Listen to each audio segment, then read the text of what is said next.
With the release of Spider-Man Far From Home, it is time to stop and rank all 9 Spider-Man films from the worst to the best in under 10 or more minutes. So we are returning back to that format today. So let's get into it.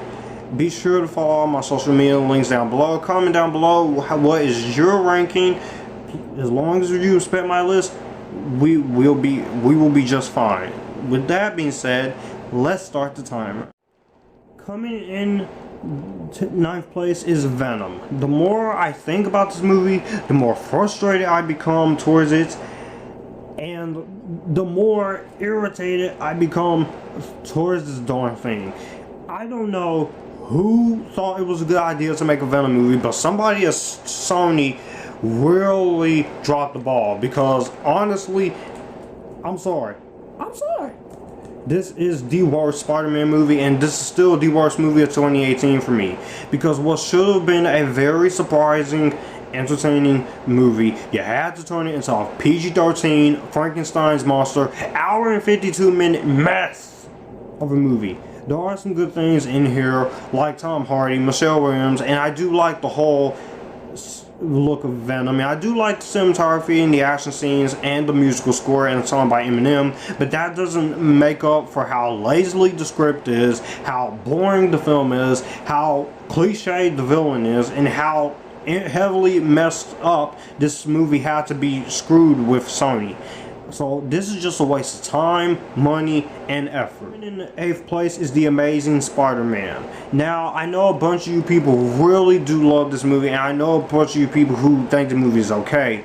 And I know there's a bunch of people who really hate this movie. Me, I'm on the side of hate. I hated the movie when I first saw it, then I liked it, then I thought it was okay, but now I'm just going back to hating it. And the reason why this movie does not work for me is because you took this franchise and you rebooted it way too soon, way too early for one. Also, you turned Spider-Man into Batman Begins, The Dark Knight, and Dark Knight Rises, which does not work. And also, Sony heavily got in the way of this film's production. And on top of that, the Lizard is not a good villain, and what they do to Peter Parker is unforgivable. You turn Peter Parker from a nerd into a complete asshole, which I didn't like that. Andrew Garfield is a pretty good actor. Emma Stone is good, so the cast is good. You have some good music, you have some good action sequences, but the Lizard does not make for a really good villain whatsoever, and the tone is not right, and this is a complete remake of the 2002 film. So at the end of the day, The Amazing Spider-Man, while it has its moments, it will leave you feeling very disappointed, as I am right now when it comes talking about it. Coming in number 7 is The Amazing Spider-Man 2. Now, this is by far a better movie. It is by far a better film, but it still has the same amount of problems as Venom, Spider-Man 3, and The Amazing Spider-Man. It still has studio interference from Sony. It has way too much focus on Sinister Six that was not going to happen in the first place, and it does underuse some good actors like Paul Giamatti and Felicity Jones. And the Rhino is a terrible villain, and there should have just been one villain, and that one villain should have easily been Electro. Because Jamie Foxx, he's really good in Electro. I just feel like they went a little too Batman Forever-ish with him, but I get what they're trying to do. They're trying to make it more lighter. I do like Andrew Garfield this time around. I do like the relationship story, but in between all that, Sony really didn't know what they were doing here, and it definitely does show. So at the end of the day, The Amazing Spider-Man 2 isn't a bad movie, but it's pretty clear why this movie underperformed. Coming in the 6th place is Spider-Man 2002. This is a great origin story. I love this film a lot. Spider-Man 2 really set the standards for what superhero movies were gonna be, and it gave us a superhero character that we desperately want to see in live action. I had a lot of good times with this movie when I first watched it in elementary school, and even now. I still enjoy the origin story of Peter Parker. I still love Kirsten Dunst's Mary Jane Watson. I love Willem Dafoe as the Green Goblin.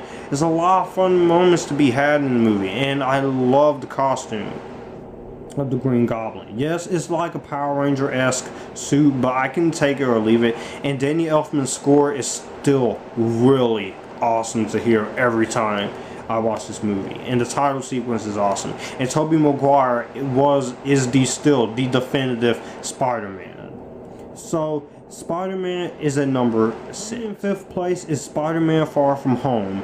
This is a really solid, successful sequel to Spider-Man Homecoming, as well as a successful ending to the Thanos era of the MCU and the beginning of a new one.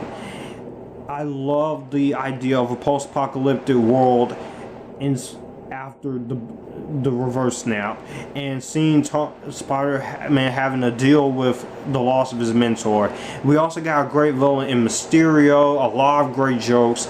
We get a lot of great humor and more awesome relationships between MJ and Peter, and I did have some flaws, but overall I've really thought the second film in this MCU Spider-Man incarnation really lived up to my expectations, and I can't wait to see what they do. In 4th place is Spider-Man 2. How do you follow up a great film to the first one? By making a just as great movie, and that's what they did. This sequel outshined the original, but it also fixed what made the original so good.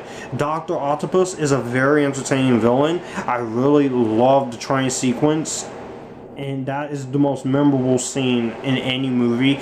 I love Tobey Maguire's performance. I like the idea of seeing Spider-Man having to deal with being Spider-Man and Peter Parker, and how it takes a hold on him. I think that is very well fleshed out, and a lot of the decisions that went into this movie are just really outstanding. There is a reason why this is called one of the best superhero movies of all time, and for a reason, because this movie is just truly, utterly perfection. Coming in 3rd place is Spider-Man Homecoming. Now, Spider-Man Homecoming, this was desperately the return to form that we needed, especially after the Amazing Spider-Man movies didn't turn out very well.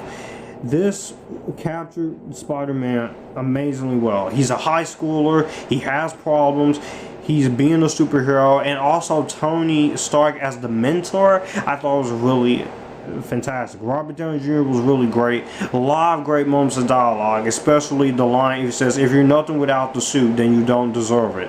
That line is really great. And there was a lot of funny moments in here. I love the comedy. I love Ned. I love Zendaya as Michelle. I love Marissa Tomei as Aunt May. I love Michael Keaton as the Vulture. Great villain. A great satisfying third act. And the post-credit scene with Captain America, you can't forget that. That was awesome. So at the end of the day, I have nothing more to say of Spider-Man Homecoming until I get to my MCU ranking of all 23 films. In 2nd place is Spider-Man 3. Now, I know there is a lot of hate aimed towards this movie because of what went on, but I feel like if they will just let Sam Raimi do his job, this could have ended the Sam Raimi trilogy on a high note. But for me, it still does. I really love the story here. It still maintains everything I like about those first 2 movies. And the idea of Sandman being the killer is retconning the first film, but I don't really mind it all that much. It's not like they're retconning the entire franchise. Venom definitely did not need to be in here. Gwen Stacy did not need to be in here. Avi Arad should just let Sam Raimi do his job. You still have the great cast of the first 2. I really love the new Goblin here. I do wish we had more of the new Goblin instead of the amnesia thing. And MJ, she is kind of a jerk here, but at the same time I understand why they did that. And it does show how far vengeance will take you. But Spider-Man 3, I enjoyed the movie for what it is. It's flawed, but this is my second favorite Spider-Man movie, and this was my favorite movie in the series until we get to my number one. Coming in number one is Spider-Man Into the Spider-Verse. This movie. Thinking about this movie is great. I'm glad this movie got an Oscar win for Best Animated Feature. I thought this was really entertaining. And this was coming off Venom. And Sony actually redeemed themselves with this film. I love the character of Miles Morales in the movie. I love this idea, his origin story, but I love the idea of an aging Peter Parker. Peter B. Parker. I love that. I like the idea of the Spider-Verse, and the story was very creative. And this has some of the best animation I've seen in a movie ever. And the voice cast is really great. From Shamik Moore to Jake Johnson to Haley Steinfeld. It's awesome portrayal, and the best portrayal of Gwen Stacy that we're going to get as Spider-Gwen. You have a lot of great characters. Spider-Man Noir is really cool. Penny Parker, Spider-Ham, the soundtrack, everything about this movie was great. Yes, the animation at first, it does take a while to get used to it when you first see it. But once you rewatch it, I think you'll come to appreciate the animation in the final battle a lot more. Because there is a lot of animation used here. But I really like the comic book aspect of it. It feels like you're reading a comic book movie. And in that cases, Spider-Man Into the Spider-Verse remains as my favorite Spider-Man movie for a good reason, because it gave me everything I want in a animated superhero movie and an animated Spider-Man movie. So that was my ranking of all Spider-Man movies from the worst to the best. Be sure to comment down below, how would you rank each of these movies? Which one's your favorite? Which one's your least favorite? Which one's in between? Be sure to follow my social media links down below. You guys keep it cool and join the epic taskness.